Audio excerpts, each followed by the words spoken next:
Well, I did, but it And wasn't. welcome everyone to the show. It's gonna be we're kind of live wires tonight. It's gonna be an interesting one. Yeah.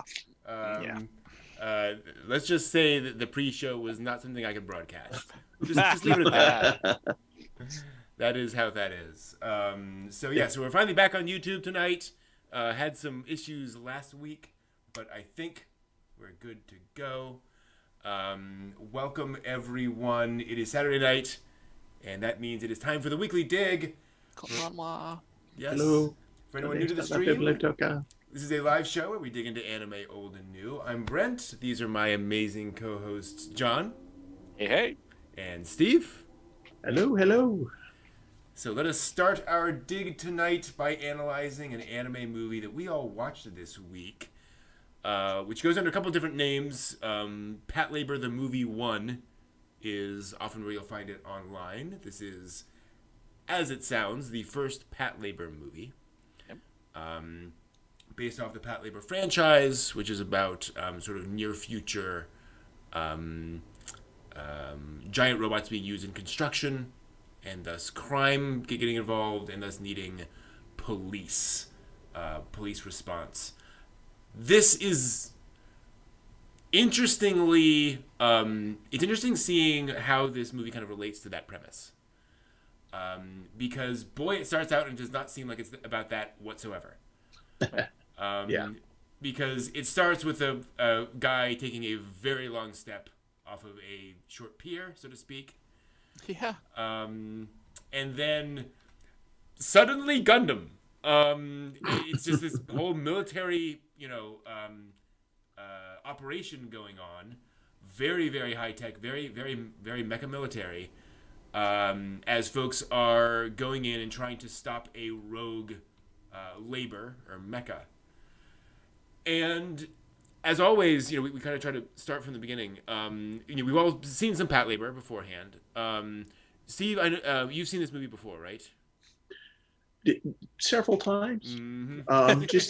Just a few. Yeah. Your name's in the credits. Yeah, Just a few. ultra fanboy of Patlabor. No, actually, I have seen this several times. I love Patlabor, the whole franchise, except for movie 3, of which we will not talk about. That does not exist. But no, it was. You're absolutely right. If you watch the Patlabor series first and you go into this movie, you literally are just gonna be like, why is he petting a raven? Why is he doing a swan dive into Tokyo Bay? And why is, oh my God, this is Oshii. This is so Oshii. And wait a minute, why are there mecha jumping out of airplanes? Mm-hmm. So yeah, but it's also Oshii beautifully rendered. Mm-hmm. And the good thing about this movie is that you don't really need to see the Patlabor series. True. Absolutely. It stands alone on its own pretty well. Yeah. And John, did you see this before? This is the funny part about time and memory. I had seen bits and pieces of Patlabor over eons. I mean, I couldn't even tell you what parts of the TV show I had seen. Sure. I sat down and started watching this.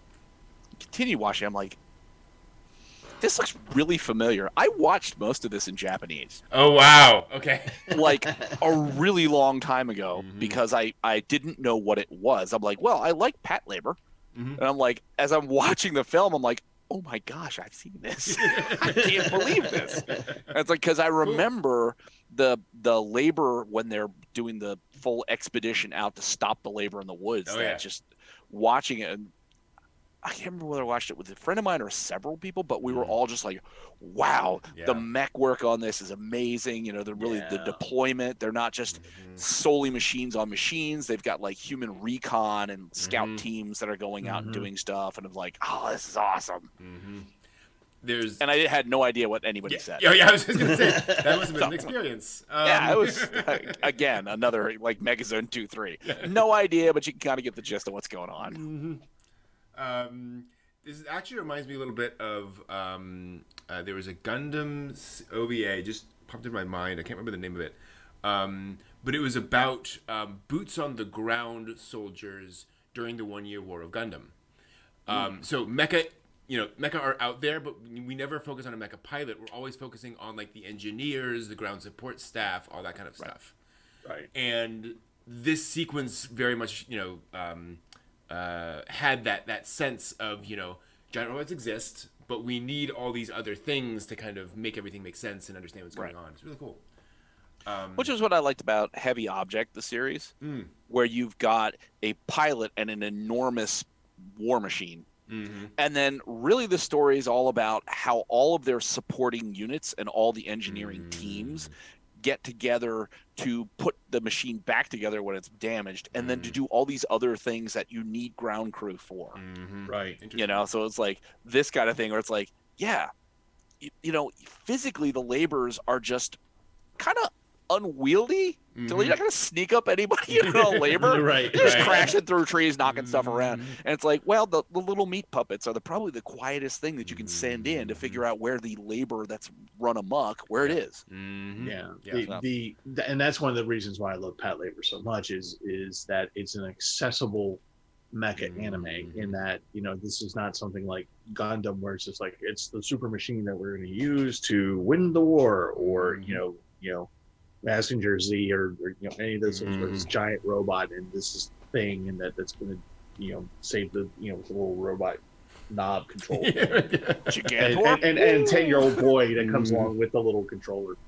But they're a group set. but for the patrol laborers and all that stuff, like you guys were saying, is that there's an engineering support group, there's a repair support group, there's you actually get to see where the barracks are. Barracks life in this movie is actually very apparent in all this, and there's this neat little scene in the movie where one of the truck drivers, that's the other part of it, is that they actually address the issue of how does the freaking thing get there, because you can't just fly there or just walk there 50 miles. They actually put it on a truck and have to drive to a point and find a place to do the thing. But one of which is generally very thoughtful creation to not have, even though Evangelion did it with the giant, extension cord, still it's like transporting a thing of that size to a place is inefficient as hell. Let's not forget the Evangelions weren't just the giant umbilical cord. It was also the giant empty buildings with the giant empty shafts below them that they accelerate them up towards. Like, that's very practical. Yes. Yeah. Is that the downtown bank building? It's just a shell for an elevator. Oh, cool. No. Oh, okay. Neat. Well, I was trying to open the door the other day, but it just wouldn't. Let me into my bank. That was my money.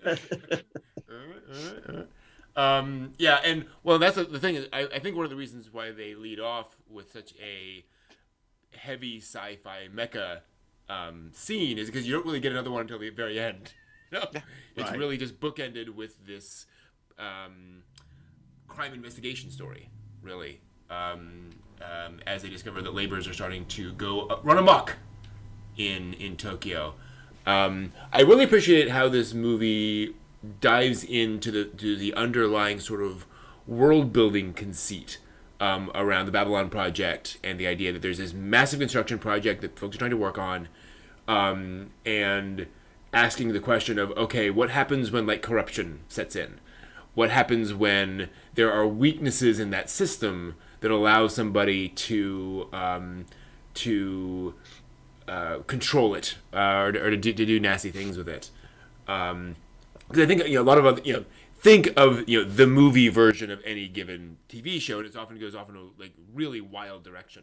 Yep. Whereas this feels like a kind of a natural progression of that. Well, as Steve has brought up before, and we've all talked about, it's like the post-war construction boom. Oh yeah, and all of the great construction to give people houses, and also the rampant corruption involved in it. So this felt like sort of that lot of, hey everybody, do you remember a time well, and it should also be pointed out, I think it also wasn't just that time. This came out in the late 80s, and you had all the big construction of the 80s, and so I'm sure it was fresh on folks' mind. This was the boom from time. The headlines. Yeah, absolutely. And so I think that's one of the reasons why it's so important to have that context and know the history, because I'm sure this felt very fresh. This felt very relevant at the time. Whereas to us watching it, it's like, okay, why is construction corruption an issue here? Why would we care? But I will also say it is basically an hour and a half crime investigation story. The middle 3/4 of this is kind of long and drawn out. And there comes a point, there came a point for me halfway through where I was like, I'm ready for some giant robots to blow things up or something. And it's not that it's not just the fact the movie is deliberately slow. There is an unevenness to the movie at times where it'll be like long conversation sequences and then like punctuations of really over the top humor. Which function nicely as, breathers from that. But the tonal shifts are sometimes a little too abrupt for my tastes. Wait until you get to Patlabor too. Oh yeah. Well, I thought the old school, like 1950s cop and his assistant going around investigating locations, where you've got everything else going on at headquarters, and then you have these quiet walking around moments. Where it's like, yes, it feeds entirely into the whole idea of this investigation, these guys. But it's like, it's so, you're right, it's so like, is a giant robot gonna pop out? No, you're walking through like the tiled flooring of what used to be a bathhouse. That's no longer there. Oh, look, another building. Oh, look, a place that's an empty shell. It's like, are we getting somewhere? At some point? And that's the thing. It's a good example of what Oshii, I think, likes to do is, and we talked about this, the difference between sort of experiential storytelling and other stuff, where Oshii likes to really bring you into a setting and make you feel like you're part of that setting. And so those scenes, you feel like you're walking along with those detectives on they're spending all day just going from house to house, walking through, and you're not hurrying, like you're trying to see what's going on. And so yes, I feel that. Also, I have a life to get on with. And again, it just felt like it was pushed a little farther than it needed to. I liked that it, beyond just how it's paced to do what it's doing, I liked this sort of sense of a little bittersweet nostalgia for these places that they're investigating, that they're going through, were, in very real terms, hearts of neighborhoods. And they addressed that at one point. It's like, these places weren't run down at one point. They were parts of the neighborhoods that they were in, and this was all now brought about by this construction boom, and places have been just razed and left. And it's like, I get that kind of sense of bittersweetness because progress does sometimes do that. So I got that, but still more robots. Well, the whole thing for me, for Matsui, the stouter detective, and his assistant, whose name I can't remember. He Guy pops Intensity. Up, right. He that detective pops up a lot in the Patlabor series. He's basically Goto's go-to guy in terms of the detective department. That's one of his sources of information. And when I first watched this movie, that was actually what drew me into the movie was that whole sequence of, because it does go on for like 10 minutes, I think. and going from place to place to place, where Matsui's starting to put things together. The bird cages. He's going to all those former places, and they're all old and they're all run down. And there's a point to that, and that point is about the Babylon Project.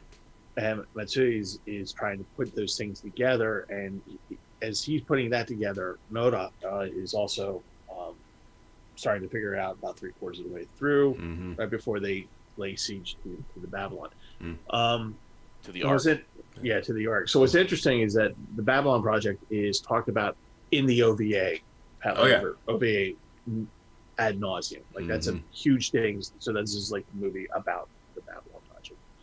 But the Matsui thing, the walk around was for me just kind of one of those things where it was someone walking through saying, you know, that this is the past is going away. You know, the past is done. It's over. This is what we do with the past. We raise it. We get rid of it. We make new things out of it. And you come to realize Oba couldn't handle that. And Oba, you know, couldn't, you know, he, you know, his name is religious anyway, Jehovah. And, you know, he's looking at the Ark as, you know, the Babylon Project as the Ark. And he's seeing all this destruction going on around him. And so Oba, you know, puts his plan into action. And Matsui is just walking around trying to figure this out. And you can sort of get, like, when you're walking, if you actually pay attention to this long, rambling walk around, you do start to see things. Why is he looking at that building? Why is he looking at tall buildings? Why is Matsui looking at tall buildings? You realize that Matsui doesn't really understand why he's looking at tall buildings, but he's looking at them. And he knows, you know, why. He's like, it's there, but I can't quite grab it yet. Yep. And so, as a person who loves crime novels and things like that, that really drew me into it. And when I originally saw that the third movie was coming out, and that he was actually going to be the lead character in that movie. He and his assistant are the lead characters in that movie. Cool. And I watched it. Well, no, not cool, because they did a really bad job with that movie. So I was really, really upset with that. But gotcha. It was. I disagree. I was okay with the robots not popping out. Well, no. Please understand. What I mean by that is more that the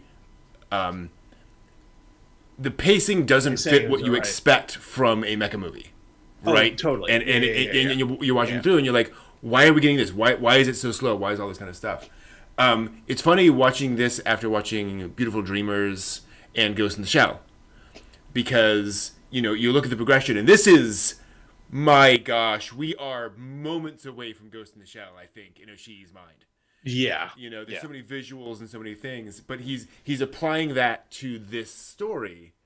And you can see everything just kind of gestating, kind of getting there. And it just hasn't quite coalesced in the way that it did in Ghost in the Shell. So none of it is bad, and none of it is feels out of place. It's just all these different pieces, you know, that are all interacting in different ways than they are in the other movies. The internal affairs issues going on between departments and what's going on with the government and what's happening, and you know, interference with things that are going on. It's like, I mean, Ghost in the Shell. Here you go. So, much less Akira with all that stuff. Oh boy. Yeah, because, and this is actually one of the other interesting things where you get, I appreciate how the movie sets up the fact that there's this, not quite conspiracy, but that there's a broad cover-up of what's going on, that the people are kind of keeping things quiet about the various issues going on because of the political consequences. And then, like, that does blow up. Like, then they have to address that, and you see the consequences of that. You see people going, okay, we can't do that anymore. We got to do this. We got to do that. We got to do that. In so many other anime, that is just kind of, you know, kept off screen. And I really liked that because it did feel like it was a plot thread that they were leaning on pretty heavily throughout the movie. And then to actually get payoff on that kind of feels good. Yeah. That's kind of interesting. But yeah, there's a lot of Oshii conversation scenes that are so classically just, and we're gonna talk for the next 5 minutes and nothing else is gonna happen.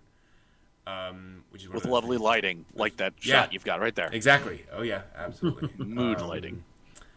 But yeah, and so we have our investigation. We move on from that as we kind of figure everything out. What's weird is that the basic plot feels like an episode of like Patlabor OVA. You know, it's this laborers are going crazy. Oh, it's a resonant frequency. You know, it's a frequency humans can't hear, and so we figure that out, and then we find out who's responsible, and we address that.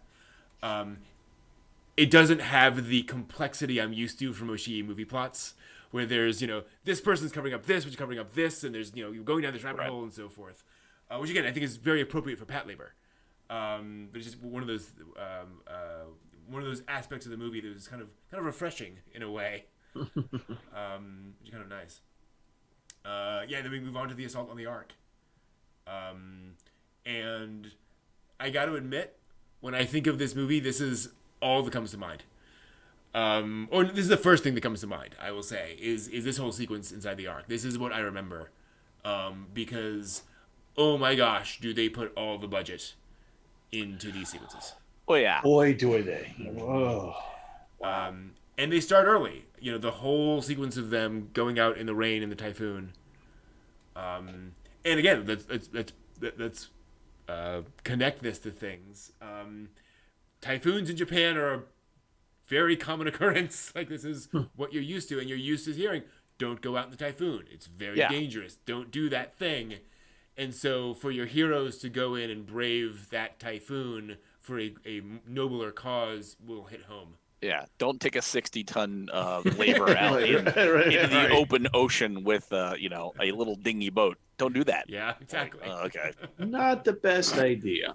Which I loved when they were getting ready for it. They're like, okay, we've waterproofed it. It's like when you see Noah, she's sitting in the cockpit. There's no interior. The new generation of labor that's on the Ark is like a completely encased and presumably waterproof, germ-proof, I guess. I don't know, whatever. But Noah, in hers, it's like her face is sticking out. Sure. If that thing goes in the drink, nope. It's going to fill with water instantly. So I can only assume what they mean by waterproofing is like waterproofing, so it can get rained on. Yeah, exactly. But yeah, it's fascinating because of that. And this is one of those movies that escalates stakes extremely well, in my opinion. Because you establish all throughout the movie what's going on, what's happening, and they just keep ratcheting up for this last good chunk of the movie. The last quarter of the movie is just constantly raising the stakes as you're moving further and further up. You still have some weirdnesses when the who is the half Japanese woman? Kanuka. Yes. Clancy. Clancy. Thank you. Boy, there's some fan service. Where, they bring her in because she's a fan favorite for her to be there. Just it. That's it. You need people to buy tickets. Right. That's why you do this. Yeah. So it was just when I was watching it for the first time, and I was just like, oh, I guess Clancy is not around. But then you see the phone conversation that Goto's having and mentions her name, and you're like, oh. Is she coming? Yes, there she is. And you see her face, and you see her a couple times, and then the labor takes over, and then you don't see her. Yeah. and what's interesting is that the first time I saw the movie, I thought she died. Because at the end, you don't see her unless you're paying attention. In the end scene where Noah and what's his name are just happy that they're alive and swinging around, and in blurry in the background you see like kneeling with a med person, just like there's a Band-Aid. Here. Sure, that kidney can just get stuck back in there. You're fine. Yeah, pretty much. Well, I mean, Noah says that or not. Noah's told, it's like, oh, don't shoot. She's in there. Don't kill her. Yeah.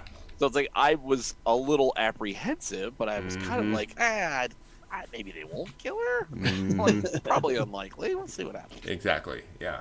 I did like the animatics of the floors falling out of the Ark when they were blowing the bolts and stuff. I was just like, oh. Speaking of wise use of CGI in this and computers in general, like seeing the stuff on the screen felt like computer work. It didn't feel like somebody, animating that to kind of look like a computer. And then also like the 3D models. Often with 3D models, folks try to make them look realistic, and instead these felt like, no, they are intentionally abstract because we're showing you all these floors at once, and so you want the visual to be, you know, very straightforward for any normal computer operator. So well done there.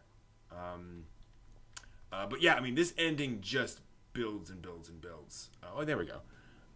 With all of the different things that are going on as they're building up, trying to get to that center, and I really appreciated the creep factor as we're moving along, and you know they're trying to get up to that thing, and the elements of seeing all these labors all lined up, and you know exactly what's going to happen. But they let you kind of sit with that for a little while and imagine. And wasn't that scene of them driving through and like only seeing that what's in the headlights? Yeah. And your point of view is that you're inside the cockpit of that little Jeep thing. Yeah. And you're driving, and it's just like going, okay, we're going hole. Yep. Hole. Around the corner. That's gonna look, kill. there's a thing. Yeah. Yep. Totally. And I just love how they have like a giant size 38. Yeah. Revolver, long With barrel a Patlabor. with a Patlabor, and they're shooting like these little small, tiny little crab things. Like, we're gonna get you. Well, how about your crazy friend there with the giant anti-tank rifle? Oh, yeah. This is like, wow, y'all brought out the big stuff today. Yep. Nice. Absolutely. And then they enter this facility, and again, it's abandoned. It's totally empty.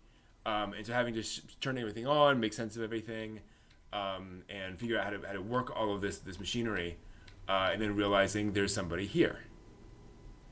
Yeah, the homage to Alfred Hitchcock. Yep. And so they go up, and it took me until literally about 10 minutes ago to realize the whole significance of all that. Because one of the significances of that, because Noah gets dispatched up to find out what's going on. And she gets up there and finds it's full of birds. Evil birds. Evil, whacked out birds. Which, one of the reasons it's there is because he's researching things that have frequencies beyond human hearing. And so he had all these birds to test that, which is why you saw all the cages everywhere and all the feathers everywhere. And so he brought them all up to here at the very end, which is why they're all here filling this spot. To roost. It's a wonderfully creepy scene. And a great use of just imagery, of just boom, you know. No one saw this coming. I think this particular visual. Yeah, I was expecting Hoda to be alive up there. Like somehow he had cheated death or something, because they said they never found his body. Right. Exactly. So it's like I was waiting for that, to him turn around and like be sitting in a chair and do the "Hello, Mr. Ball." Exactly. Like, nope. Instead, it's just this creepy ass raven. Yeah. Like, ooh. Yeah, the ravens had just little blinking eyes, and it's just like, oh. Yep. Oh. And again, peck your eyes out. And it's, you know, one of the things that she does, you know, very well in general is connecting all the dots. Right. He's a very deliberate director, and so you had that raven at the beginning, you had the raven at the end, and the ID badge is there on the raven, and that's how they got the signal. Mark that's of how the it's beast. there. Exactly. Yeah. And interesting that Noah is in the Ark. Yeah. Yeah. You know, I was just like, really? Seriously? Yeah. Oshii read a lot of the Bible. Let's just apparently. say that. Big Bible guy. And again, I appreciate it, and this is one of those things where I think the movie handles this well, where I think other directors might be tempted to then try to dive deeper on this and make the birds attack Noah or something. Yeah. And it's like, no, this is just this is here to creep you out and be a good movie moment. You know, we can move on from that. That's fine.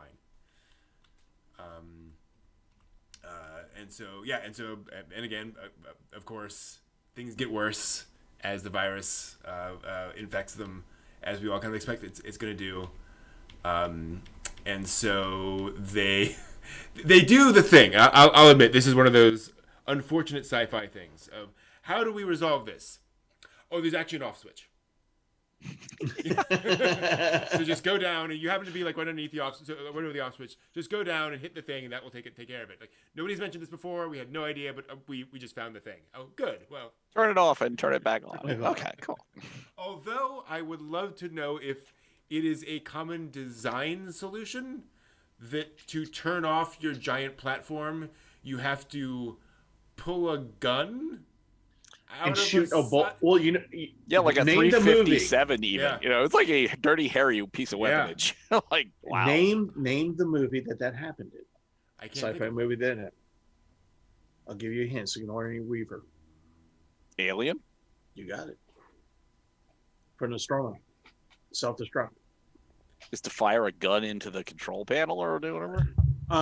No, to release the bolts and everything, to shoot the gun, to go through that whole process. Mm-hmm. In a Nostromo, to do that, she had to do that too. There was a specialized gun that you had to open the thing, she had to shoot into it, and then she was able to do the self-destruct for the Nostromo. So I'm going to guess that this whole thing might have been homage to that as well. Yeah, yeah. Huh. Well done, Patrick. You got it well before I did. Interesting. Well, and it's also clearly a very special gun. Like it has these two little wings on it. Yeah. So it's definitely not. It's definitely meant to be like that single purpose device. And you do have the idea that from an engineering perspective, people can't just clink press the thing. They can't accidentally turn a switch. Right. It requires this explosive force to actually trigger it. I can understand that. Yeah, because my dumb ass would come in there and go like, "Hey, what's this switch?" Click. Boom. I didn't mean to just destroy this multi-billion-dollar project. Sorry, my bad. I was just looking for a place to eat lunch. I'm so sorry. Well, I was waiting for that to be like catastrophic kind of thing, where it's like, you have to fire this thing, and it's like a depleted uranium slug, and you're gonna set off a small atomic bomb or something. Right. I was just like, I'm waiting for something really dramatic, and it's like, it's dramatic. It is indeed, but not nearly as catastrophic as I was hoping. Mm-hmm. Yeah, and it's a good example of where I think it's hard in movies like this, where it's doing a lot at once. It is a noir film at times. It's a crime film at times. It's an action movie at times. And so there's only so much risk you want your characters to be in at a given time before your heart gives out, kind of, and it's like, okay, I didn't really sign up for Die Hard here, right? And so I think, because you're right, I saw this happening, I was like, oh, and then the ceiling's going to fall on her, right? Because everything's falling apart. Right, something terrible. Right, but it's not that moment, in the movie. But yeah, and then... But plus you have but in between of all those are the funny moments, like the tomato scene. Sure, yes. Well, and that's the other weird thing about the movie, is that you have this very deliberate comedy worked into it. Yeah. Which for me, like, it always worked, but it often felt a little, I don't even know how to describe it.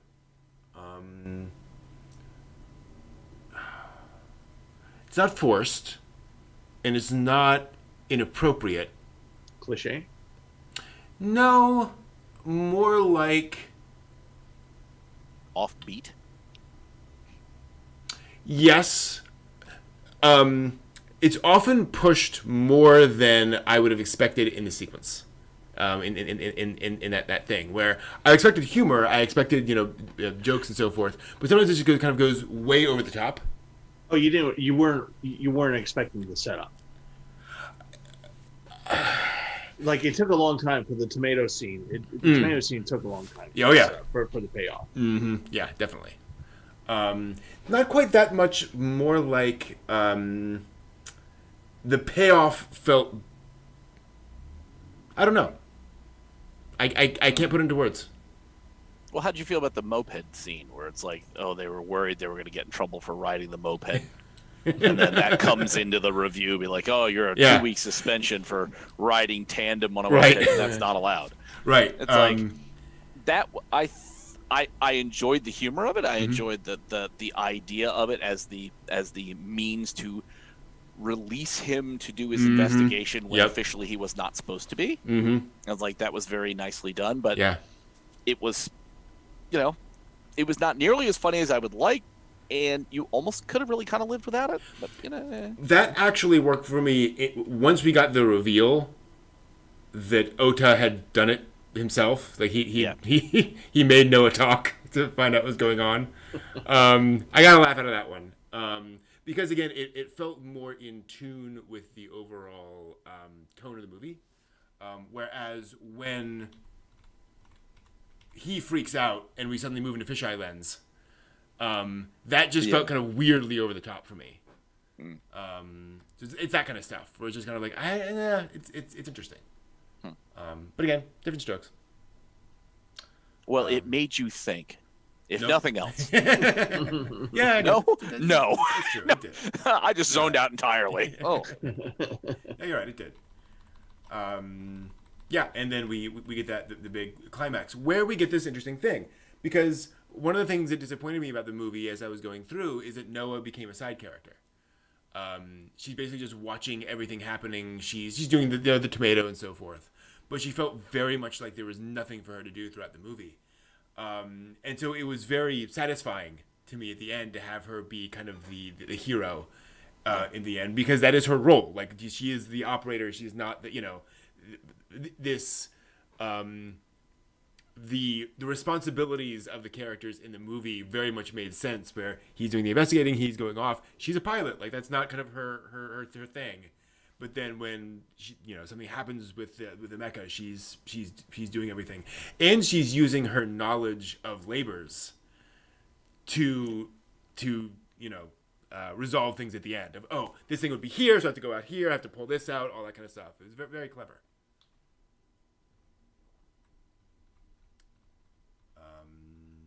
But yeah, and we have the final ending, and one shot I do want to call out, which does feel very much like kind of.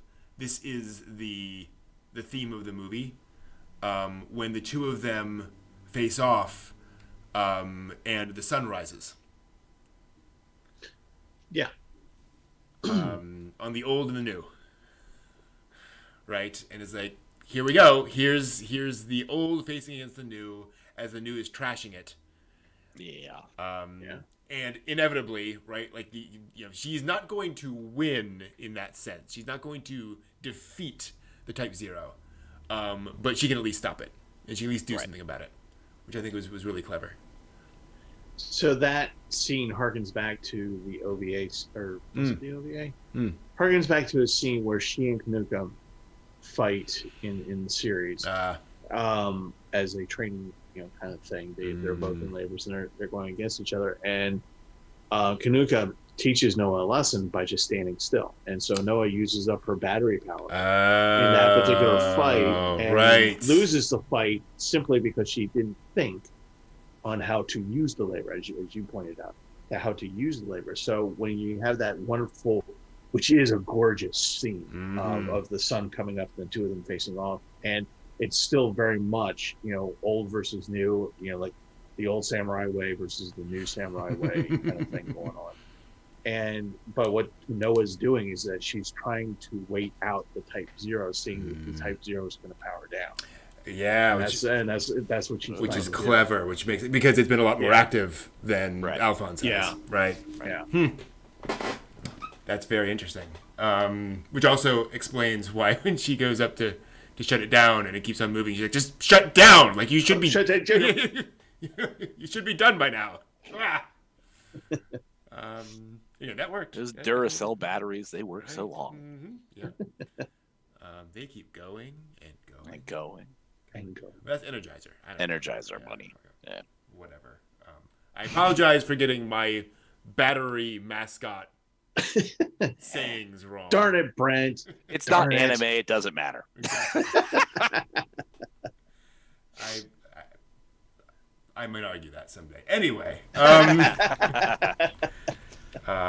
We'll schedule that for a later time. Yeah. Well, I also wonder in here, like you say, when Kanuka wakes up, it's interesting when I think to myself about how I would make this movie. You wonder, like, would it have been better to not know, and to wonder if she's just dead? Yeah. Or does it raise the stakes? No, she's alive. She's conscious. She knows what's going to happen to her. Like, that's kind of worse. Yeah. If this all happened. Yeah, it's just interesting seeing them deliberately put that into the movie. And there's the other thing is, you remember, every moment of this had to be planned and drawn and put in there. So I think the fact that they put it in does add a sense of drama to that moment. But yeah. And then, of course, they save the day. All is well. And we get the very surprisingly happy ending. I was not ready for that. I was kind of like you guys. Without knowing there was other Patlabor movies moving on, I was like, is half the squad going to die here? Like, they could totally do that. They could, but they did not. They took the high Yeah. road for comedy and love. Right. Exactly. And because it's Patlabor, right? Like, it's not that kind of franchise. Right. Yeah. Yeah. Thank you. We don't have to do that with every single show. It's not Game of Thrones-ish. Right, exactly. It's not Gundam. And if Patlabor 2 happens, that's very true.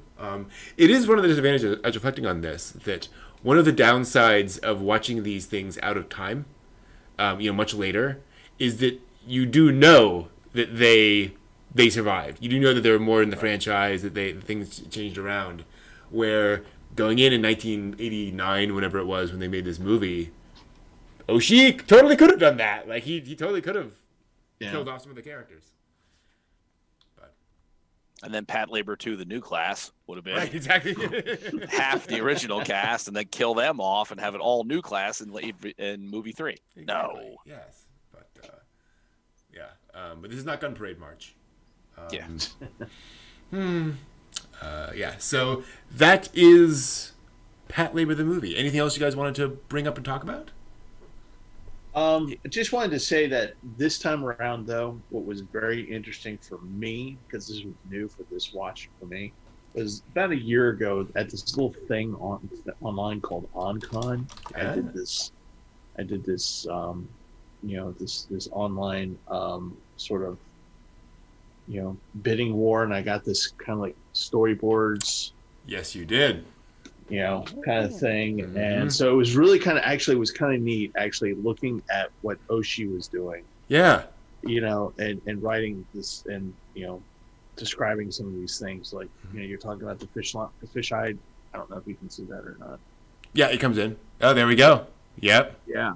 So Wow. that's the storyboard right there. Wow. So it's kind of neat. Like, periodically I would just kind of stop the movie and just kind of look at it. Just look at the storyboards and just go, wow. Cross-reference. Yeah. Wow. And just thinking like how this was probably, I would love to see the storyboards for the egg.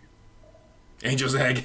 Angel's Egg. Yeah. Because Oh. that can't be, kids, can you just imagine that? Because this at least makes sense.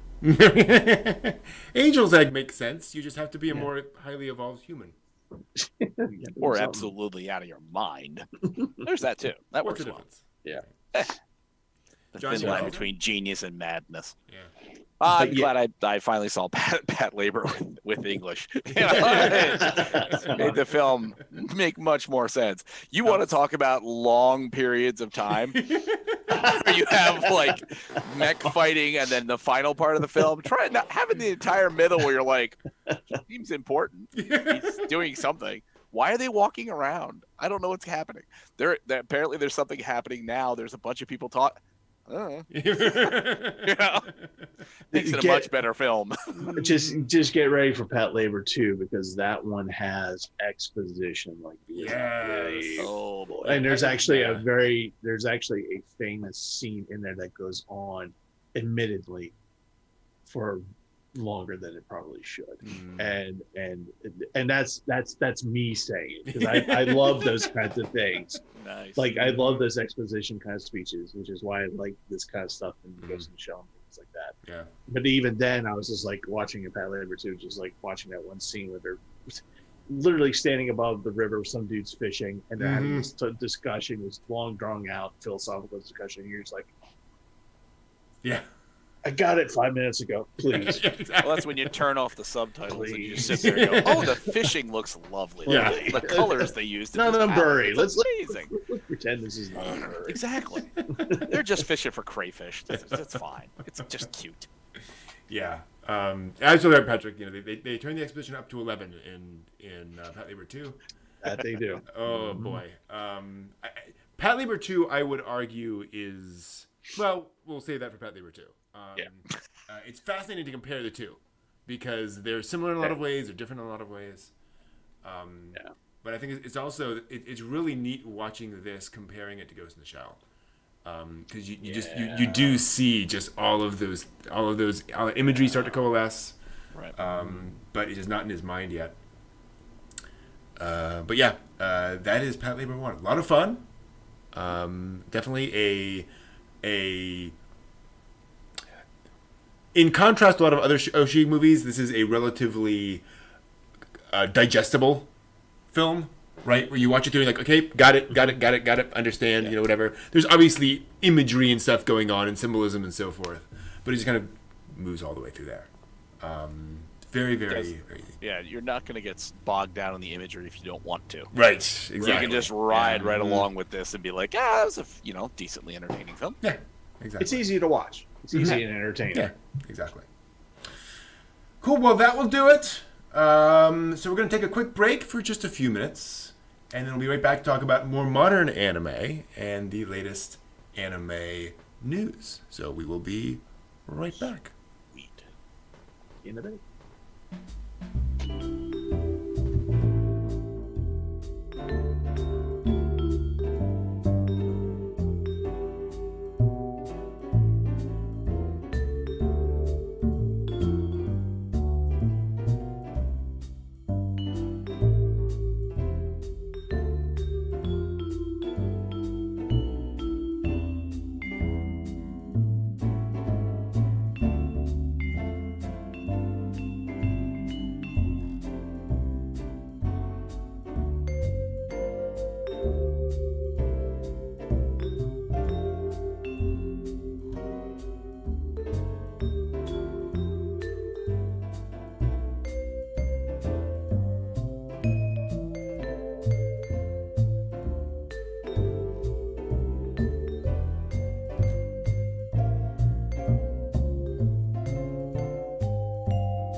There we go. Hello, everyone.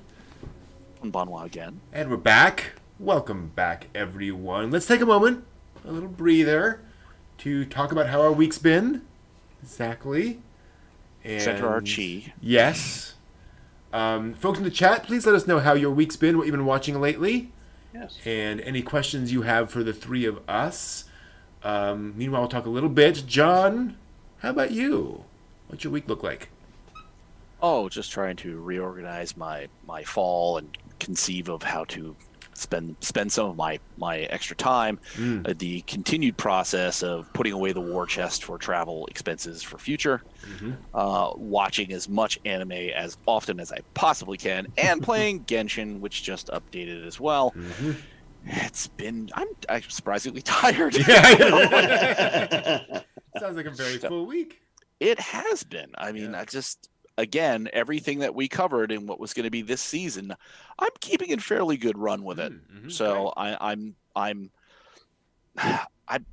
just saw a posting about Wonder Egg Priority, and just saying how that's dialing into the it's in the final run. It's it's we're getting to the payoff here.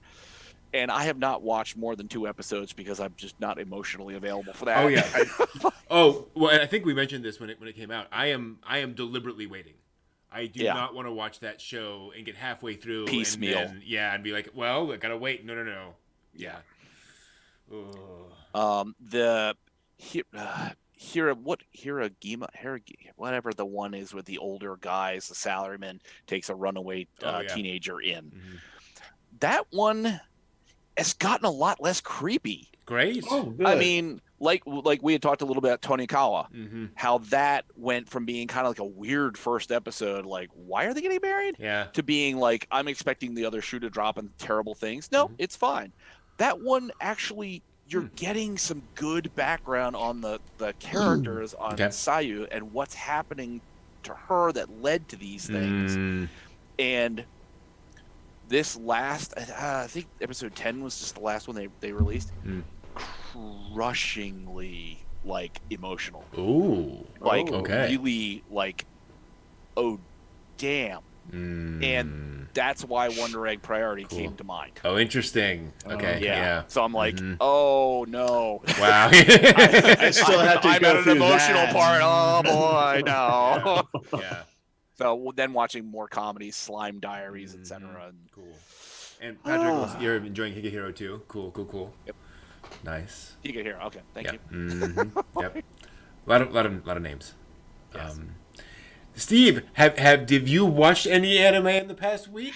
Have I watched any anime? And is that Marine Boy behind you? Yeah, That's Marine Boy. Good catch. Man, well, good catch. That was one of the shows, along with Star Blazers, that I cut my teeth on as a young otaku. So, yep. That Speed Racer, Yamato, Kimba. Kim of the White Lion. Never saw that as a kid, but Speed Racer the whole way. WUDC Channel 20. For those of you in the WTAF TV 29. Okay. Philadelphia. So did I watch anime? Yes, I did. Finished up Gundam, Mobile Suit Gundam with Brent. Oh, you guys finished it! Holy cow! And it was. I'm glad I did it, and I'm glad I watched it, and I'm glad I have. We all know the canon of Gundam, so we all know the details of that. I mean, you can actually go to any convention and say Gundam, and people will know what you're talking about. Mamoru Oshii, yes, we know who that is, kind of thing. But when you actually, yes, Lala Soon, close. Lala Soon. Yeah, Lalaru is now and then here and there. Oh, I'm sorry, wrong one. Lala Soon also just got a pop-up parade character released from Good Smile Company. Oh, cool. Which I was just like, they're just digging into things, aren't they? Nadia, Blue Water, But okay, so you guys powered through. So we powered through it. I'm making Gundam Diary videos for my channel, and for that, talking about that, it is when you take it in the context that it was made in 1979, and these were the things kind of that we were watching on TV, even though it was made earlier than that. Yeah, but it you realize like how sophisticated Mobile Suit Gundam is. You get a better appreciation for it. And one of the things I was saying to Brent was that by the time we had hit the end of it, it stopped being a mecha show for me. Like you just took it for granted that Gundam is a Gundam, Zaku is a Zaku, and those kinds of things, and you didn't care about that. And we laughed a little bit about some of the absurdities of it, of the plane and the thing just needlessly fitting together for whatever reason. Yep. But the G armor. But beyond that, it turned into the war story that everyone talks about, and it was just really human story, fulfilling. It was very fulfilling, and I encourage anyone who likes mecha to watch this and get a good feel, because this really it gives you a different view on all the mecha shows. And did you finally have a fine appreciation for the gun tank? I will never have a fine appreciation for the gun tank. Come on. No. The only thing I can say about the gun tank is that it's great when you're watching it in the terrain battles. But in space, you just kind of go, okay. Sure. Okay. They're anti-gravity space treads. Yeah. Good traction on one molecule of hydrogen every square kilometer. So now I can explain DoobieBots. DoobieBots was a pitch that Bandai had for American broadcasters in the late 80s, early 90s that would remake SD Gundam as an American show for kids. Okay. Where the idea was that 5 plucky American teens came across a mad scientist, Doc Brown type, who had this invention that would temporarily transform them into Gundams, like SD Gundams, because they were being attacked by Char Zaku and the Zeong and various Zakus from another dimension, and so they needed 5 plucky American teens to transform into Gundams to do that. To give you an idea of how bad an idea this was the late 80s. And so, this is Captain Planet, time and so forth. And so one of the plucky American teens is in a wheelchair. So he gets to transform into Gun Tank. Oh, dear. Oh. Yeah. I applaud their inclusion, but this is... Yeah. Wow. Yeah. That's the level of... So if you go out and you search for DoobieBots, you will find the, minute and a half, teaser. It's fully animated. They sat down and animated this pilot thing and showed it around to American advertisers, and apparently they all went, no. Rightly so. With a name like DoobieBots, I'm sure everybody was like, "You high? What are you smoking?" It's amazing. That's a way to put it. Yeah. Sort of like we're talking about live action Sailor Moon. It's definitely on that level. Yes. Sid and Marty Krofft behind it. Exactly. Oh boy, HR Puffin stuff meets SD Gundam. Wow. Do you know the story behind them and the McDonald's Playland characters? The fact that Mayor McCheese looks like HR Puffin stuff? Not just that. No. So a few years before those characters premiered, McDonald's hired Sid Marty Krofft to design a bunch of characters. And then when they were done, they said, "Thank you for your ideas. We're not moving forward in this direction. But here's your week's worth of pay," or whatever it was. "Thank you very much." And then proceeded to introduce all of these characters. Sid and Marty Krofft, to give you an idea of how blatant this was, Sid and Marty Krofft sued McDonald's and won. Wow. And the courts were like, "Yep, McDonald's totally ripped you off. Here is, fat cash settlement." Here's like 1978, $5,000. Yeah. We can live for 10 years on this. Sure, you can. Yeah. I looked it up and like it was. I think they made a couple $1 million off of it. Like it was. Wow. It was serious. Well, I was going to say, cash. when you look at Mayor McCheese, the shape of his head, it's HR puppet stuff. I mean, yes. it's the same head. It's that. The magic fruit is obviously the talking box of French fries. I mean, Right. It's right there. all of it. Yeah. Good on you, Jay, for making homemade ramen. That's awesome. Ooh, Nice. That is way beyond my skills at this point. no joke. That's really cool. Cool. I'm assuming you have to have a pasta maker and then cut all the dough. And oh boy, Yeah. wow, That's a lot of work. yeah. And we already talked about the death of Berserk's creator last week. So his passing, we covered on last week's show. Thank you, Patrick. Yes, this is a gift from one of my D&D players. Very much appreciated from them. This week, in terms of me, I've been doing just a kind of variety of things. I think I mentioned last week catching up on Hanasaku Iroha and some other things. I've also been doing some technical stuff behind the scenes, preparing for OnCon next week, which is very exciting. Just changing around a lot of the technical stuff. I'm not going to bore you with all the programming details and so forth, but working on all that kind of fun stuff. And yeah, that's been kind of my week. Well, the technical stuff that you work on is Herculean most of the time. Yeah, even if it's only just to get us on this and talking on YouTube. Like, yeah. You're going through 90 different things. Like, okay, that thing's not doing that. I'll do this. Yeah. Well, what I discovered. And meanwhile, the two of us are sitting there going, you want some parking? Okay. Yeah.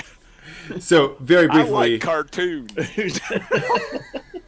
I logged into my Amazon account, which is what I have the server hosted on, and saw that I was billed $180 last month, which is quite outside of the norm. It's more like 20 or 30 at most. Right. Okay. And I discovered I made a mistake, an architectural mistake. So those of you who follow, we have the Twitter and the Discord and so forth. And I set up some scripts that would automatically post to Twitter and Discord based on what's coming up and reminders and so forth and so on. And so I set up a schedule that would say, hey, once an hour, at the beginning of every day, look at the schedule, figure out what's coming up, and set up whatever needs to be tweeted or whatever. And then every hour, check that list and post the next thing to Twitter or Discord or whatever. So if we have a bunch of fan art, it goes in, okay, it's 8 a.m., I'm going to post something, it's 9 a.m., I'll post the next thing, 10 a.m., post the next thing. Just keep on doing that, and it will just check every hour sort of throughout the day to get all those done. Here's how Amazon bills you for those particular services. It bills you by the hour. Oh. And so it was waking up every hour just to check, which was just enough to trigger Amazon to say you're active. To charge me. Charges every hour. I was charging every hour for just that little bit of thing. That thing. Right. Because of how I configured that. And I was like, well, that, it's fair. And, and again, this is, Amazon's very clear. This is how we build things. This is all that kind of stuff.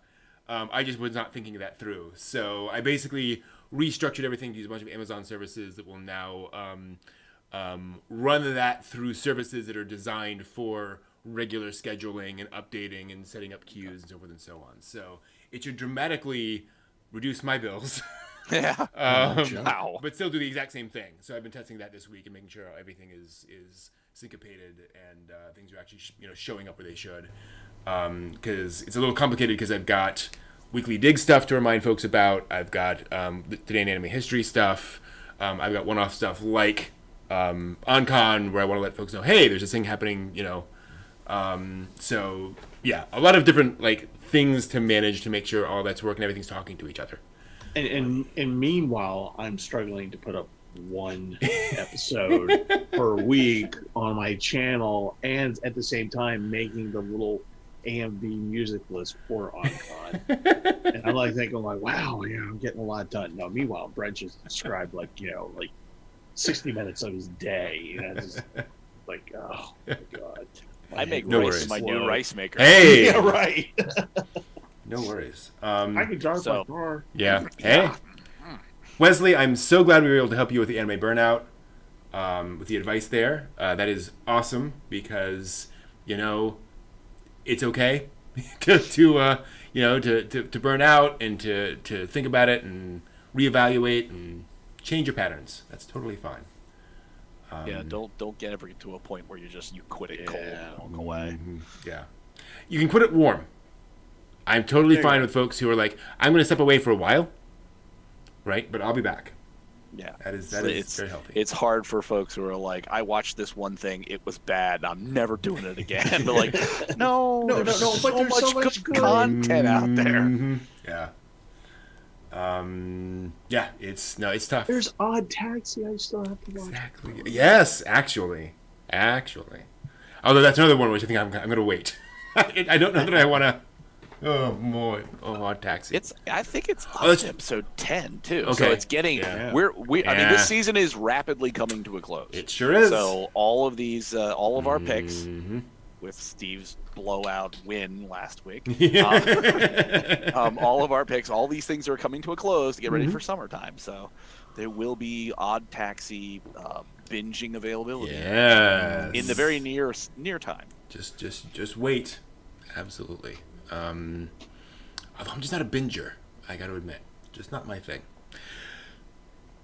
Well, you guys slammed through Gundam. So That's you're true. watching what? That's true. 4 or 5 episodes we actually more had a shot? We had to structure that though. Yeah. We're about halfway through. We were just like, no, we'll watch X, and then we got and then walk away. Yeah. No 13-hour anime previews. No, more like 5. Steve's blind eye. Like one eye just goes off in this direction. Yeah, Gundam's actually a good example of a show where you really don't want to watch a whole bunch at once because then you just start losing a lot of the plot threads and this thing was mentioned 5 episodes ago. So yeah, change of pattern helped. That's good to hear. Yeah, that's what it is for me often. I'm like, I'm just gonna watch something completely different. Right. And now for something completely different. Y'all hear that?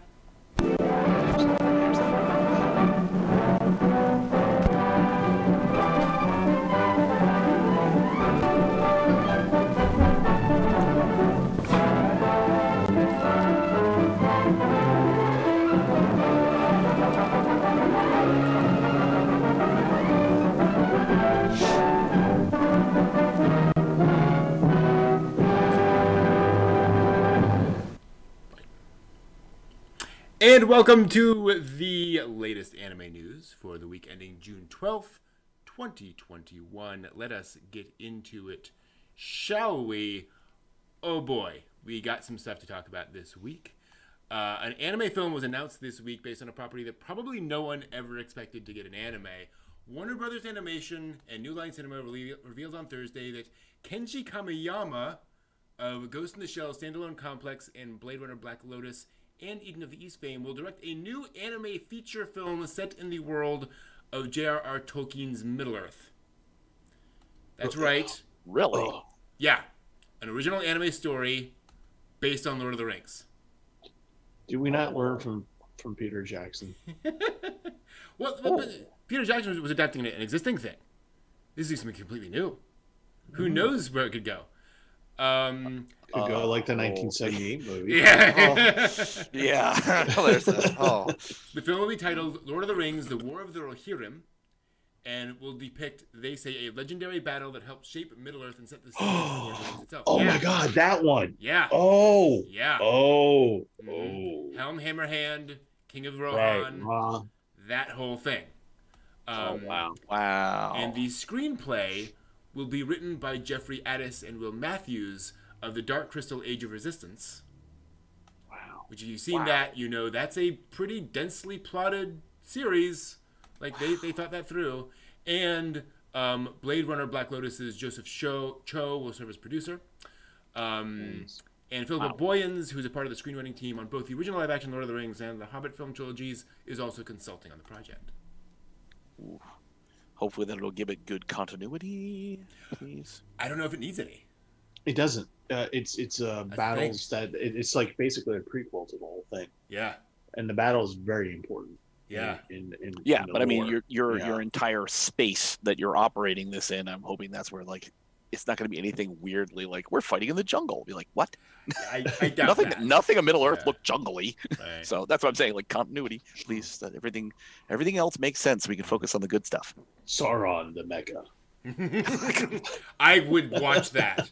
I would so watch that.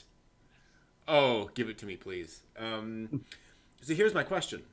Do we feel like this is part of a desire to bring Lord of the Rings back, in the sense that we have the Amazon show coming soon? Is this kind of part of that whole push, or is it going? Is it more of, hey, we have this franchise, we have somebody who's interested in doing something, we have money, let's connect people together? What do you think is the driver for this particular story right now? Well, I think certainly if you make it and you make it well, that you'll have people who will not only buy into this, but they will also go back and buy into the rest of the franchise to see whether there's anything that makes any kind of thread connections. That it's been a number of years, so that you can sort of kick more life into this, and that you can get some new fans brought on board. Yeah. Older people will be like, "Oh, you guys haven't seen that yet? You like the anime? Hey, have you seen any of Peter Jackson's stuff?" They're like, oh, "Okay." Which, let's not forget, is 20 years Let me show you a Ralph Bakshi film. Right. What? Oh, Jesus. A Hobbit. Thing. Want to see that? Oh, God, that thing. To me, it's like it almost sounds like an isekai without being an isekai. Oh, it's a good point. Yeah. Right. Yeah. And it's something that doesn't and if it sucks, it's not something that damages the whole thing. Mm-hmm. Yeah. And but I think it's a great use of lore. True. Of the canon and the lore of the Hobbit. Find a big battle, and animate that. Yeah. Make the hell out of that. Mm-hmm. And then just like John said, connect the dots between the generations. Mm-hmm. Yeah. What's interesting to me is the budget needed for something like this. Tolkien very intentionally was writing big set piece stories, right? Big epic stories. Because he's Beowulf was his big thing, and there's all these, and obviously Beowulf doesn't have a lot of giant set piece battles, but anyway. And when you think War of the Rohirrim, you think giant battles involving thousands and tens of thousands of people, which is expensive and not something that anime is known for doing, as anime has generally not had huge budgets for fantasy films, right? I just got the fear assessed for this. I just got that fear for that. Oh no, it's gonna be done in the 4-Koma style. It'll be I love it. Oh, oh my, no, Lord of the Rings slice of life anime. Literal. Awesome. Everyone's super deformed. Should be characters, just sort of walking around, clanking around in armor with their little stubby arms. I would watch the heck out of that. Jay asked a good question. What would be better, this or Lord of the Rings on Ice? Oh my God, Lord of the Rings on Ice. Come on. Yeah. Lord of the Rings on Ice would be funny as hell. Can you just have the orc? You know what we need to have on Ice is the orcs doing the orc song from the Brown Paper. Yes, absolutely. Oh. Where there's a whip, but there's a way. Yeah, somebody throw some money at Ice Capades for that. I'm totally up for that. Moving on, we'll have to see where that goes. This is kind of interesting. From June 25th to 27th, Heritage Auctions will be holding the Art of Anime and Everything Cool auction, interesting name, which they claim is the first auction held by a major U.S. auction house to focus on anime art materials. Its director of animation art described the auction saying that, quote, with 928 lots, this will be the world's largest auction to feature top-grade anime, manga, and even some classic American animation, end quote. The auction will also feature selections from photographer and film producer Mike Glad's Glad Anime Museum collection, which is over 300 pieces and maps across more than 30 years. It includes art from Astro Boy, Ghibli films, Akira, other notable anime works, kind of the typical things you'd expect, and has showed up in museums at various spots. Heritage Auctions has posted samples of some of the artwork to be auctioned on their YouTube channel, and the collection will be available for in-person viewing by appointment only on the day before the auction. However, the full collection is already up for proxy bidding on the website. For those who want to check out everything that is available or put in their own secret maximum bid, which will compete against the live bids during the actual event.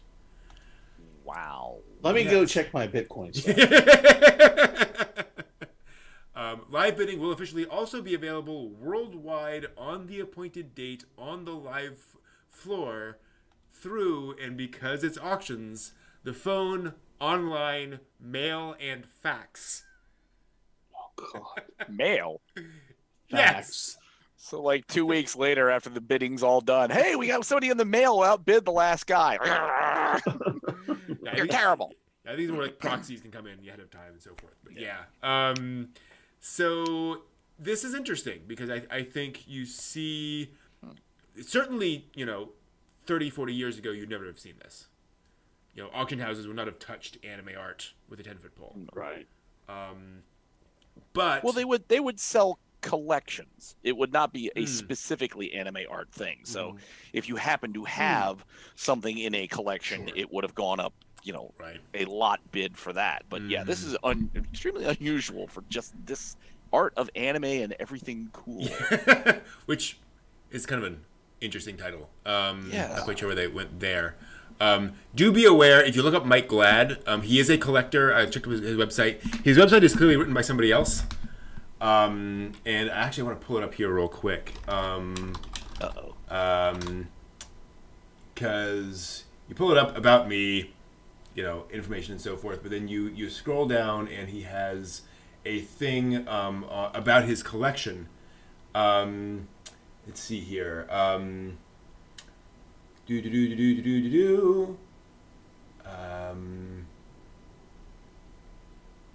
Where was it? It explains things.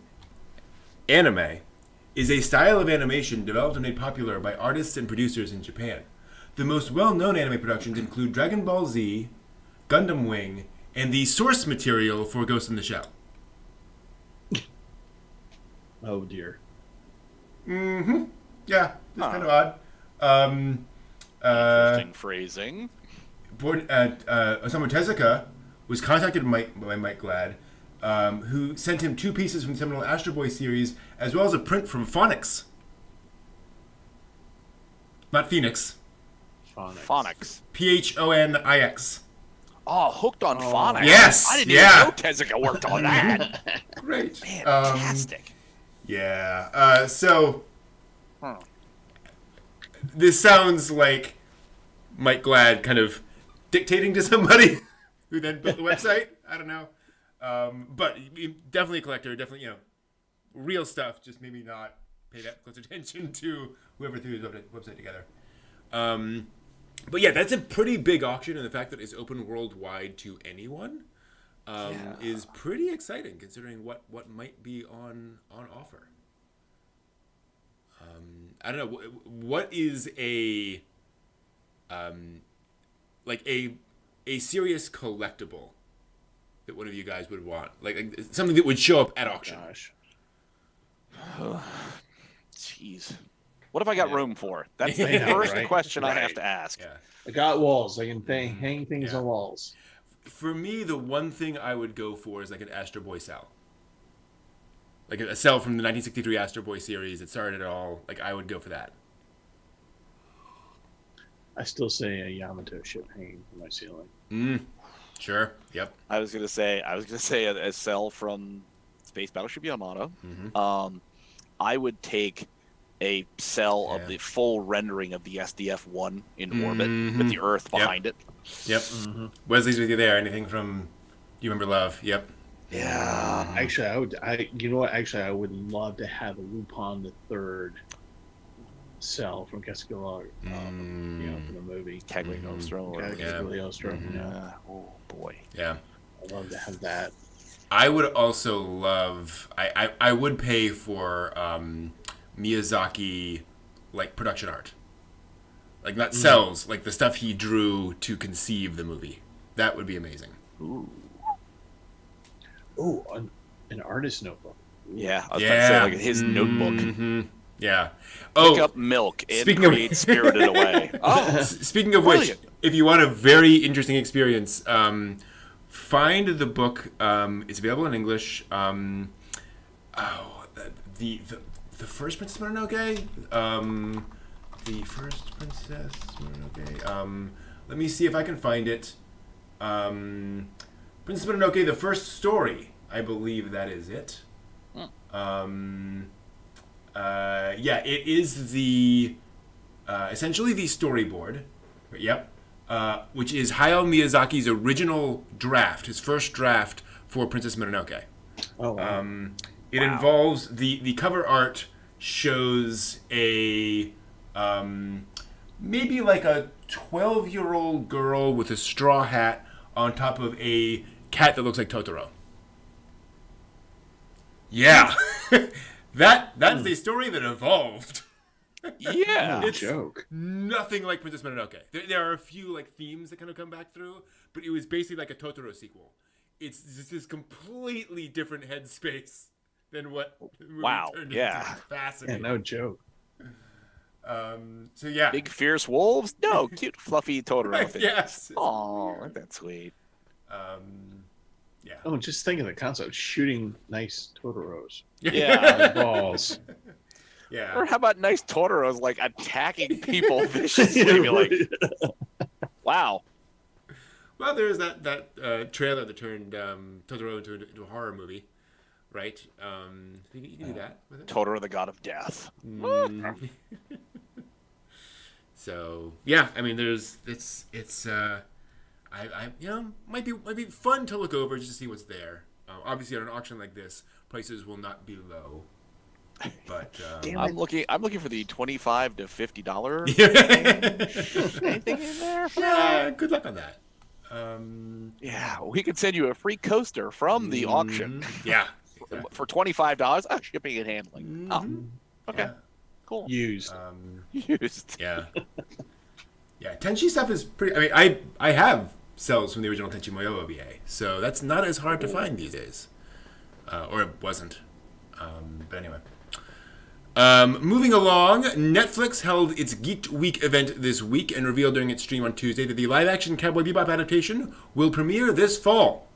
The announcement also confirmed that Yoko Kanno also composed the music for the live-action series, and they posted a teaser video revealing Yoko Kanno's involvement in the series on Twitter, which featured the main cast enjoying Tank, stating, "There is no Bebop without Yoko," which gotta love that.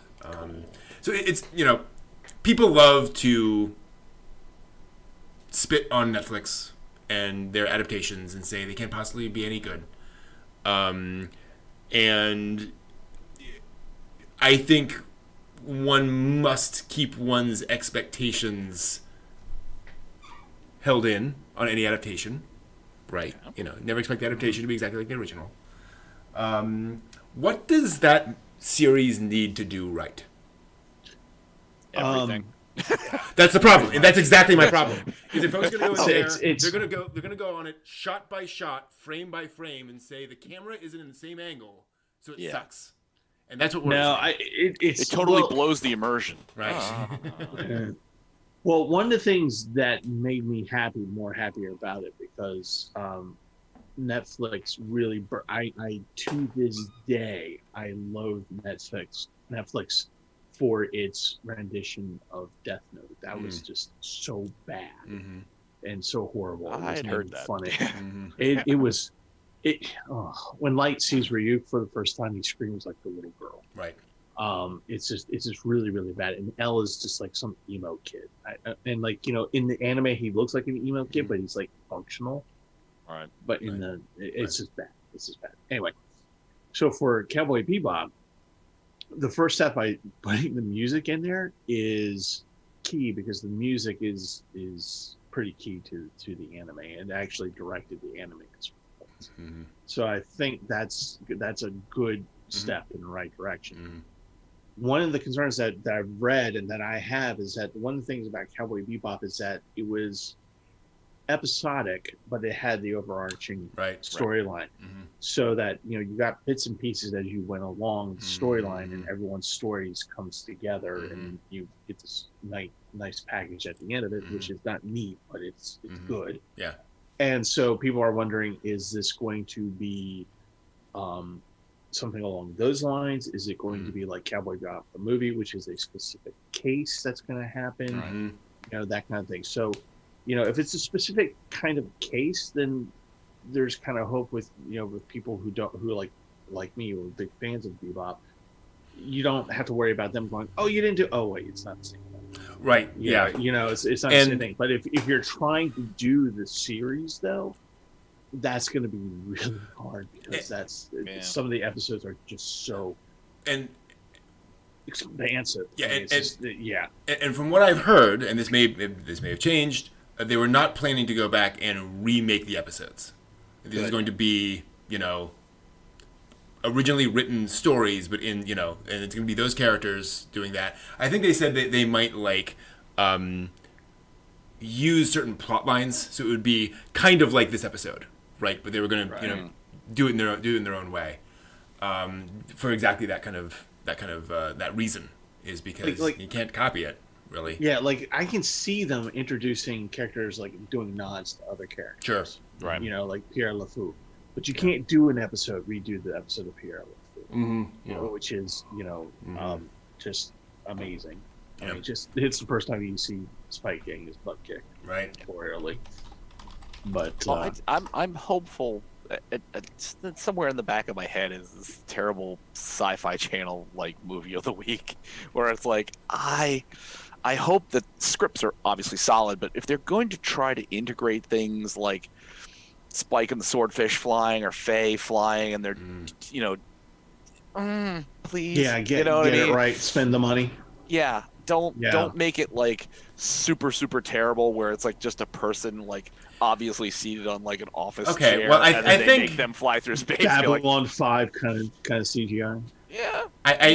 Okay. All right. Just visually. Visually. That's all I'm asking. I want a solid story and visually, together. Okay. All right. Also this week, other stories that we may want to mention in passing, not necessarily dig into in any huge way, which for some reason is really weirdly structured. 1 second while I shift around this because, my gosh, it is hard to see us for some reason on this particular view. There we go. Just shifting things around a little bit so we're better. There we go.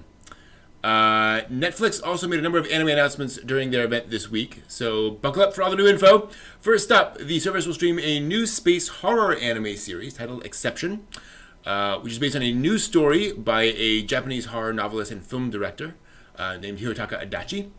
Character designs by the series will be done by Yoshitaka Amano of Final Fantasy fame. So that is interesting. The story takes place in a distant future where folks are leaving Earth and moving to a different galaxy. They also have 2 upcoming anime films. Bright Samurai Soul is a spin-off of the 2017 live-action Bright film starring Will Smith. The story, I have to quote this, quote, Izo, a Ronin, and Raiden, an orc, work to bring a young elf girl and the wand she carries to the land of the elves in the north, end quote. Now that's a spin-off of Bright. Wow. Wow. Did Bright need a spin-off? Maybe. I don't know. It was certainly controversial. It certainly got people talking. Yeah. Wow. The other new anime film is called Make My Day. It's an adaptation of original story by the creator of Moonlight Mile and Gundam Thunderbolt. It takes place on an icy planet where mysterious creatures appear.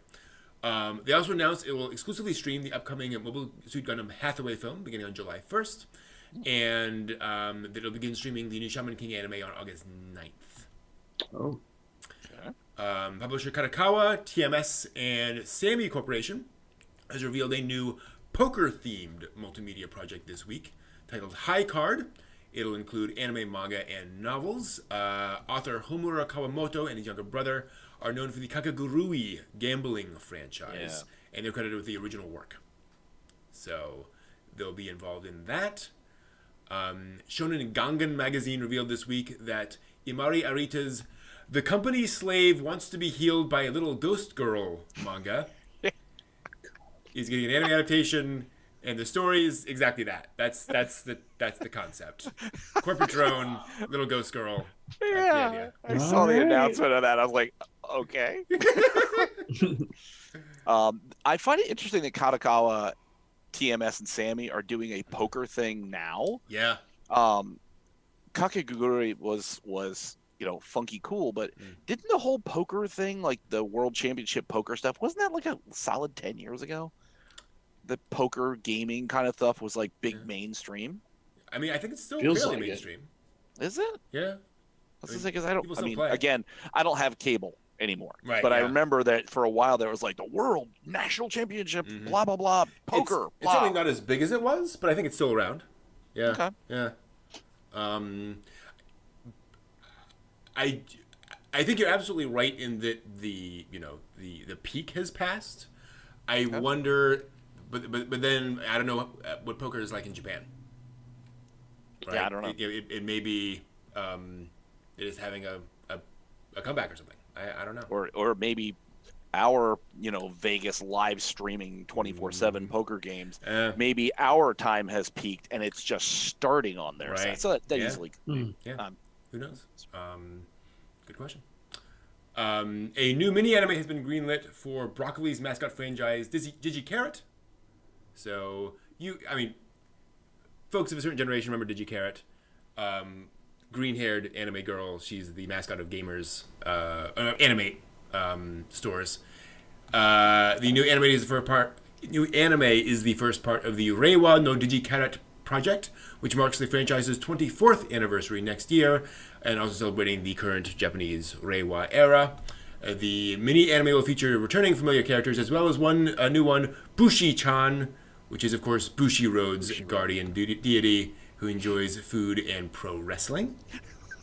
So look forward to that. Awesome. It will be cute. Whatever happens, no doubt. It'll be cute. It was also revealed this week. We were waiting for it. We knew it would happen. It's finally happened. Evangelion 3.0 plus 1.0 Thrice Upon a Time is getting a new version. Evangelion 3.0 plus 1.01, which will contain minor revisions to some animation sequences, but won't change the story at all. They promise. I'm sorry. New version will be screening in theaters today for the film's last run. In this run, not like forever. Theaters also began handing out the EVA Extra pamphlet at screenings today, which contains a manga by staff featuring a previously untold account leading up to the third film. Wow. Yeah. How do you get folks in to keep watching the EVA film? This is how. This is exactly how. This is the way to do it. Merch. Is, and it's been showing in theaters. Oh, there's a slightly new version. Might want to check that out. Might want to come back in. Just FYI, there's a pamphlet. Get your pamphlet. There's 5 additional seconds you didn't see before. Exactly, yeah. I just love that it's like an OS update for your phone. It's like, this new EVA won't run on your platform unless you get EVA 1.01. If they have patch notes in that manga, I would be so happy. That would be great. We ran some security protocols to limit some vulnerabilities that were as a result of the first version of the film. Oh, thank God. At 3801, the positioning of the shoe has been slightly adjusted so that it's facing the right direction. It's now green as opposed to red. The sound of Shinji getting slapped is 0.2 seconds too early for the actual slap. Yeah. So it has been adjusted. And here's the thing. It's probably like exactly that stuff. It's going back and going, shoot, this thing's a little bit off, changing things around. I may have mentioned this before, quick aside. When they went back in to do the Serial Experiments Lane remaster and tweak everything, they went back in and just the director, no, the producer, and the I think the lead animator sat down and just rewatched Lane all the way through, taking notes, and discovered all these things. And there is a moment in Lane where Lane is standing outside her house, but she's wearing her indoor slippers. And people had talked about that as being, what does that mean? What's the symbolism of that? That she's like kind of inside but outside at the same time. And they're like, no, we forgot. And so, Can you imagine that? That forum that went on for years. Exactly. Yes. Yeah, I was gonna say there's like whole blogs just based on her shoes. Like, and so they just went back and repainted in the correct shoes on her feet now. So it's what it should be. It's like Hideaki Anno, director of EVA, speaking of, is also getting a special exhibition celebrating his career. The Hideaki Anno exhibition will take place at the National Art Center in Tokyo, October through December, and will feature pre-production material, handwritten memos, sketches, miniatures, and more. 2 online exhibitions also began this week. The Isekai Museum launched the first part of its free online version last weekend. Yes, we've gotten there. Isekai is that big that we now have a museum. It features storyboards, key animation, and artwork from 4 favorite Isekai series. The exhibit opened with an Overlord section featuring more than 2,000 pieces of artwork. Konosuba content releases today. ReZero on the 19th. The Saga of Tanya the Evil on the 26th. This was made for you, John. yeah, and it's like all me. Exactly. And a secret room opening on July 3rd. The exhibition can be accessed through the website on PC, smartphones, or VR. No registration required. Pretty good. I know what I have to be doing later on. Exactly. The final volume of the Attack on Titan manga released this week, and a number of celebrations have taken place in person and online, including an online exhibition looking back at its history and a character creator where you can create your own Survey Corps members. Pretty cool idea. Finally, I just had to mention this one. Virtual YouTuber agency HoloLive's HoloLive Alternative Project launched a manga on Twitter this week. Now, I want you to think of who would be the perfect mangaka for a virtual YouTuber manga, right? When you think of somebody's oeuvre, the kind of person who makes manga, who would be the best person to draw that manga? Now, I want you to imagine the exact opposite, because that's right. It'll feature artwork from Kosuke Kurose, the maker of Goblin Slayer. I liked Goblin Slayer. But content. So the HoloLive manga, available in both Japanese and English, is titled Hollow Earth Chronicles Side E Yamato Fantasia. It tells an original story based on the project's world. The whole reason I'm doing this is because Kurose put out a comment saying, I am doing this alongside the Goblin Slayer serialization, and my first priority is to make it safe for work. So, first episode of Goblin Slayer? Yeah, I know, but like, what a curious statement. My first priority is make it safe for work. Okay. Because I suspect that's everyone's first question. Yeah, are you going to make this just like you did Goblin Slayer? Like, once you get over the first episode, it gets better. Exactly. Wow. Yeah, so that is an odd thing. And again, to be clear, great art style in Goblin Slayer, nothing against that. It's just reputation is a thing. And that it's an interesting choice. Well, you are certainly going to draw a lot of eyes. Mm-hmm. I mean, when it finally drops, people are going to be like, okay, let's see what we got. Yep. So that'll get sales right there. Just absolutely. Curiosity. Yep. Interesting. That might be what they're doing. Who knows? I hope safe for work doesn't mean boring. Please don't be boring. No, that's not what safe for work means. Ghibli safe for work. Okay, good, fair enough. Yeah. But I was, thinking in context of like Goblin Slayer, if you make it safe, it'd be less it'd be more boring, it'd be less interesting. Goblin Slayer was quite a ride. Okay. I haven't seen it, so I can't comment. Quite a ride. Okay. Interesting. That is it. That is the news for the week. And so we will be back next week with more news. Actually, with quite a lot next week.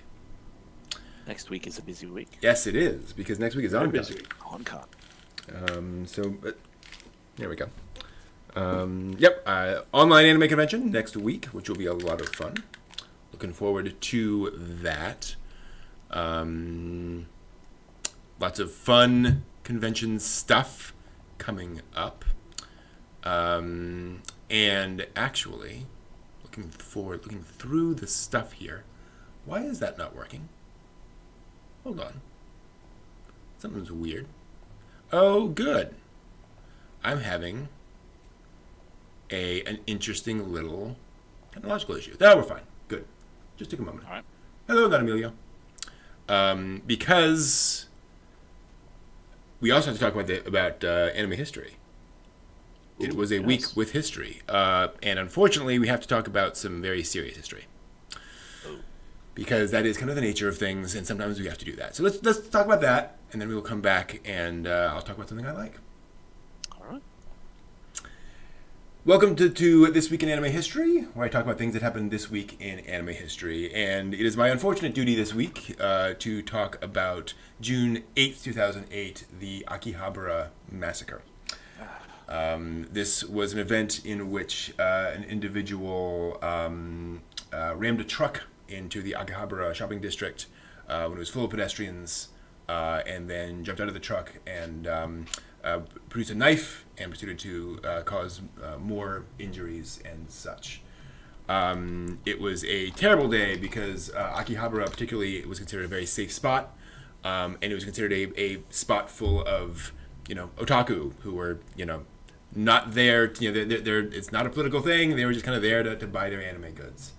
A total of 7 people passed away, another 10 injured, and it was considered a pretty major thing. The perpetrator, Tomohiro Kato, who was apprehended at the scene, had, let's just say, a really bad childhood, and then had increasing issues as he proceeded into adulthood, and just did not cope very well, sadly, with things going on, and posted messages online saying what he was going to do, so forth and so on, and then it led to this. He was actually sentenced to death, and the sentence has been upheld. It has been kept up the entire time. And indeed, Tsutomu Miyazaki was put to death not long after this happened. It is considered probably in consideration of this event.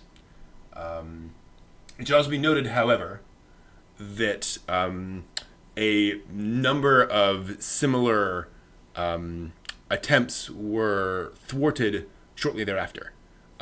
Police started paying close attention to postings on 2chan and things along those lines of people threatening to do this, and there were a number of arrests preventing this from happening again. So it's kind of brought attention to the fact that people were posting online, threatening things, and actually making them happen. So that was a pass on from that. But Akihabara was obviously closed thereafter for a long time, to at least to foot traffic and such, and it was very sad and dark day, but that is a thing that happened this week in anime history and must be remembered. Not fun. No. But it is true. So, let's try to shift things around a little bit. Let's just try to, change the tone slightly. because I do want to talk about something I like. Something that I don't think anyone else here has seen. I don't think anyone in the chat room has seen. I'm going to talk about something I really enjoy and see if I can get other folks to like it. I have talked about it before in some of my panels. It's possible some folks have checked this out. Welcome to Brent's Anime Recommendation Corner, where I talk about an anime that I love, and today I'm going to talk about Tsukegagi Ran, Carried by the Wind. Oh, do I love this show. This is a samurai road trip anime set in the Edo period, except that the samurai and her companion are a woman. So we have Ran here, who is a traveling female samurai, which, by the way, was a thing. There were female samurai. Rare, but it did happen. And she is traveling through the Edo period.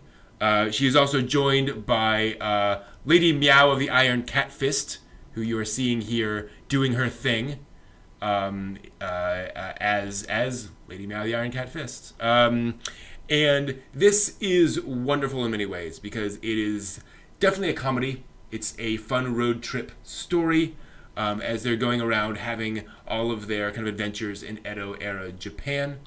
And it is, in many ways, a love letter to samurai movies. And the tone of those. Ran is a bit of a drinker, but an excellent swordswoman. And it's just great fun because it is all of that. But what is more interesting and more important, and one of the reasons I talk about it a lot, is because it is a remarkably effective look at Edo period life. You don't see anachronisms here. You don't see strange bits of history. This is a show that tries to really represent the Edo era well, and also lesser known aspects of the Edo era. Stuff like street culture, street art, woodblock prints, how they were being sold to people, how affordable they were. The relationship between the common people and their lord, where the common people weren't always simply, distressed and downtrodden, and the lord was just kind of this, remote figure. The lord was supposed to protect the people. And so if they were bandits, like, they would go to the lord and say, hey, why aren't you dealing with this thing? Like, this is what your job is.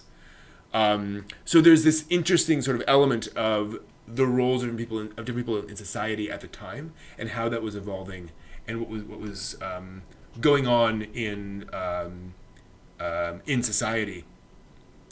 Or not necessarily evolving, but what they kind of were traditionally in this situation, in a fun, light comedy. Now, I will say, this came out in the early 2000s, when anime budgets were not what they were today.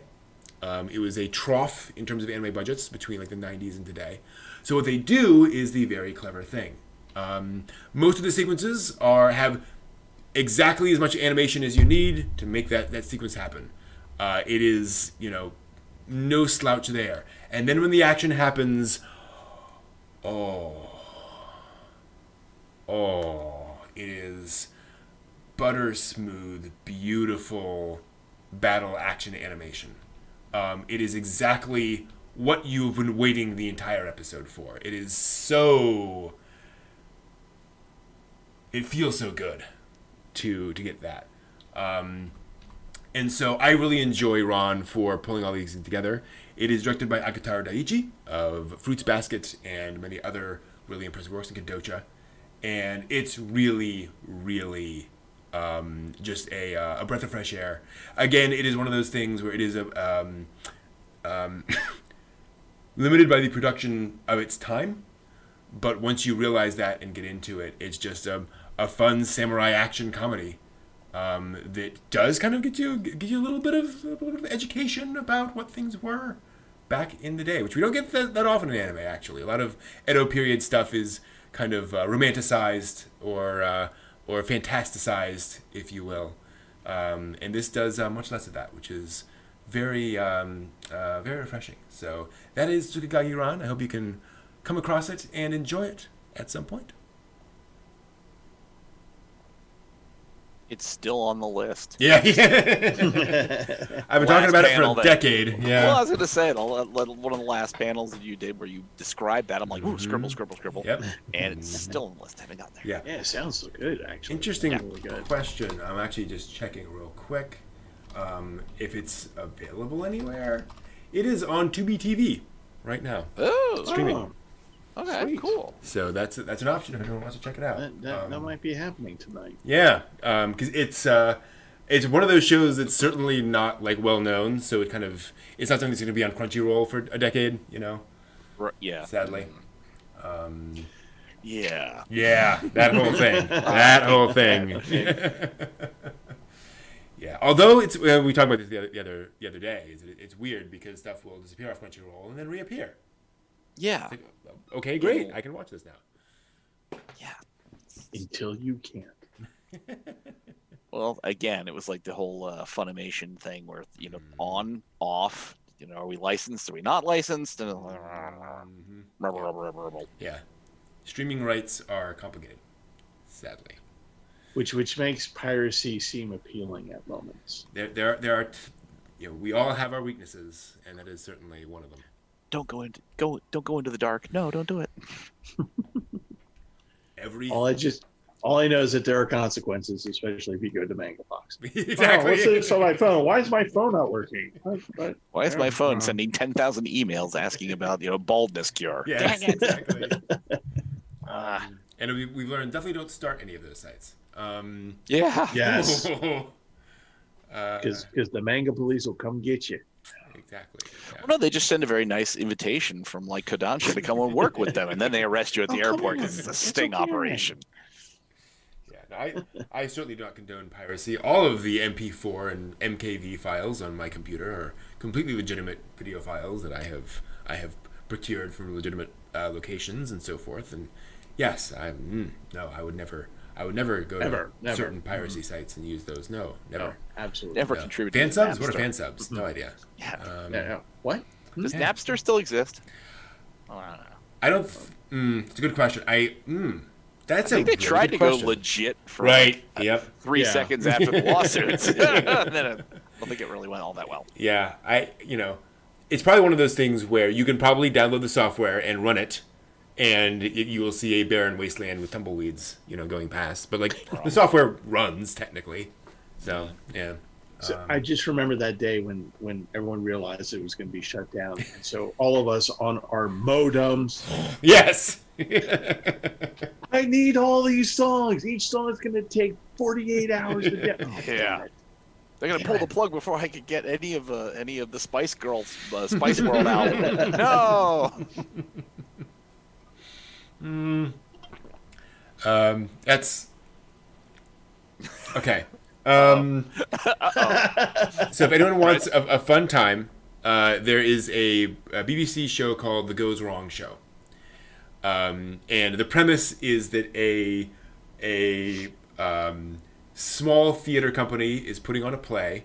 It is the Cormley Polytechnic Institute's Drama Society is putting on a play, and everything goes wrong. Everything goes wrong. People miss their cues. Props aren't available for people. Set falls apart, so forth and so on. And there's a moment in one of these plays they're putting on. It's intentional, right? It's all set up to go wrong.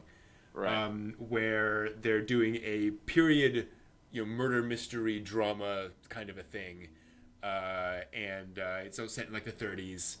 And one of the actors pulls up a newspaper and says, "Look here, there's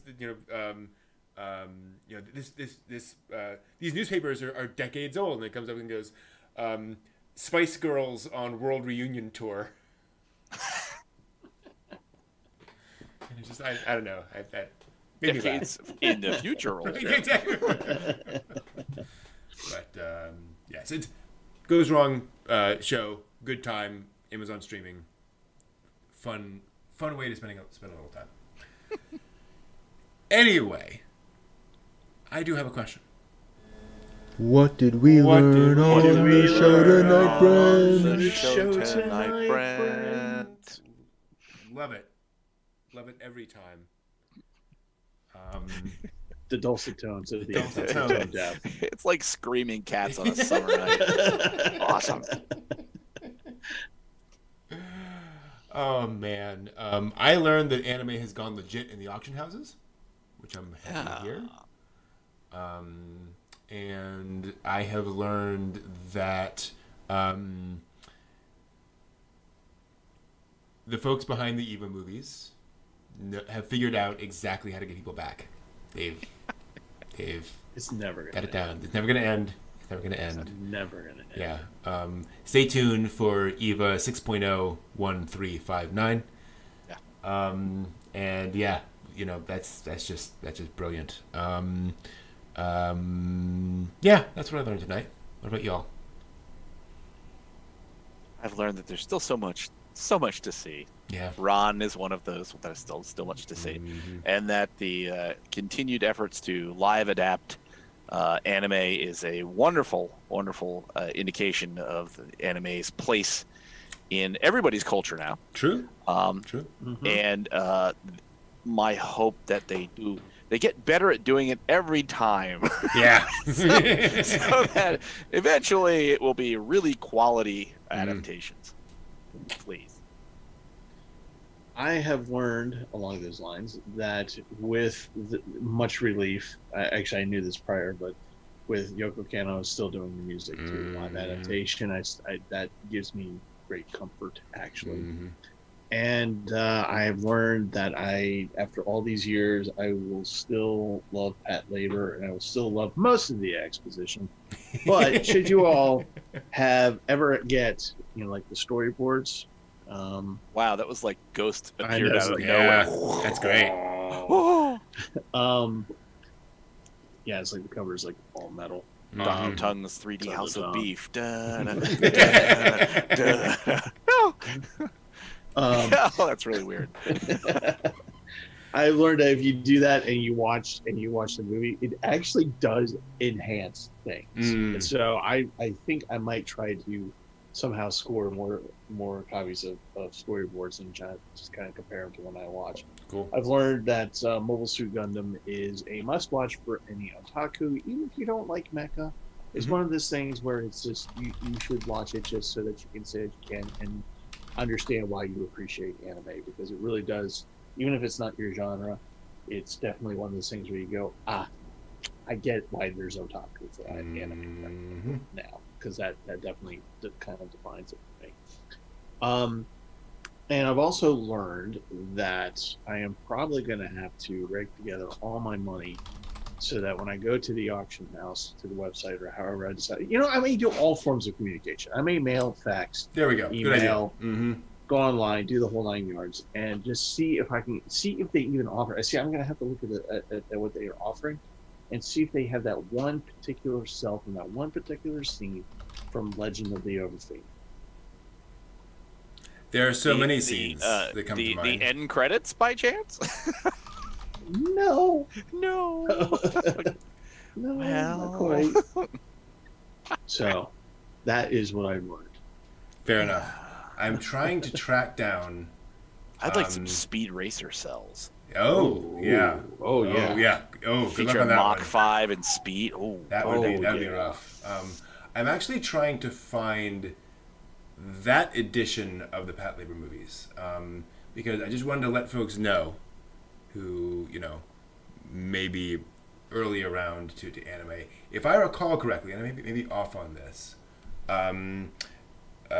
those were in a silver tin with the storyboard, all silver and so on. I believe they were something along the lines of like $75 to $90 each. So Patlabor, the movie 1 was $75, movie 2 was like $75, and that was the original release of those movies in America. That was the only way you could buy and watch those movies. Wow. That's why I had those editions, because I knew about Patlabor, and I was like, well, if I want to watch it, this is my only option. Oh. Yeah. So that's what it was like back in the day. Yeah. Yeah, there we go. That's the opening. Yeah. Look at that beautiful rendering right there. It's Noah. times have changed very much for the better in some ways. Yeah. And just so you know, there is a Patlabor original animation cell on eBay right now for $88. Ooh. Yes. Nice. Of some character I don't think I've ever seen. Somebody's left foot. Sweet. Somebody playing volleyball. Oh, I know. In a swimsuit. That'll do it for us for tonight. Thank you all so much. This has been fun as always. Exactly, and man. Glad you could join us. Glad we could be with sound with you this time. Sorry for the issues last week with Twitch. Next week is OnCon 4. Woohoo! Yes. So starting on next Friday, this coming up Friday, we'll be talking about anime in history on the live stream here, and then we're spending all Saturday with panels and stuff broadcast out. A whole bunch of panels already set up, already ready to go. Should be fun. We'll be doing the auction as before. I'll be making cookies as is traditional. Yes. More cookies to go. Which reminds me, I need to get some chocolate chips. And that will be the plan for next weekend, and should be a lot of fun. We will also be watching Miss Hokusai as a group. It's a watch party. Yes, we'll have a watch party. To watch Miss Hokusai and then talk about it during the Weekly Dig next Saturday. That is the plan. And not to pull away from that too much, but I have another kind of little announcement. After OnCon, we have a few things kind of in the works in terms of watching things. You may have noticed we've been watching some Mamoru Oshii stuff. That was kind of the plan, but we're going to take a bit of a detour briefly. We're actually going to take a week off after OnCon for me to recover. And then we're going to start talking about and analyzing Serial Experiments Lane. Yeah. That's right. We're going to go through basically 3 to 4 episodes at a time. And we're going to talk about all things Lane for a little while. Oh, boy. That's going to be fun. I'm a total noob to this, too. Oh, man. This is going to be good. So, boy. I've seen it, I think, 3 times now, at least. Ow. John's seen it once, and Steve is new. So this will be fun. We have a lot of stuff to cover. Let me practice my face. Yep. Mm-hmm. That's exactly it. And you might have to grow a beard because you'll be spending a lot of time going, And what do those slippers mean? Exactly. And that's not all. I will also But what? There's more? There's more. But wait, there's more for $19.99. Exactly. Easy payments. On Friday nights, I'm going to be live streaming the original Serial Experiments Lane PlayStation game. Oh, wow. Which was the inspiration, technically, kind of, sort of, for the anime series, and is very different. So I'm going to be going through as much of that as I can Friday nights. And we'll be live streaming that either on YouTube or on Twitch. I'm not quite sure yet. I'm going to get those details nailed down. So we'll be able to kind of compare and contrast, hopefully, some things there. So there's a plan coming up that'll be in a few weeks again. Next week is OnCon. Then we'll be taking a break, and then we'll be diving into Lane. Brent's, that new segment, is that going to be called something like Brent's Friday Night Fast Lane? Ooh! Or Brent's Friday Night Slow Lane? Yeah. I don't know. I like it. Especially if I could play the game at double speed. You could try speed running it, but man, I remember you showing some of that game. It's like, you're going to win hell. No, speed running and Lane, just boy. No. Oh. You finished it in a record amount of time, 6.5 weeks. Awesome. All right, that'll do it. Thank you all so much, as always. This is a lot of fun. Looking forward to see you all next week for OnCon. See you then. See you at OnCon. Johnny. Sayonara. Arigato. ¿Dónde está la biblioteca? La biblioteca. Tschüss. Auf Wiedersehen.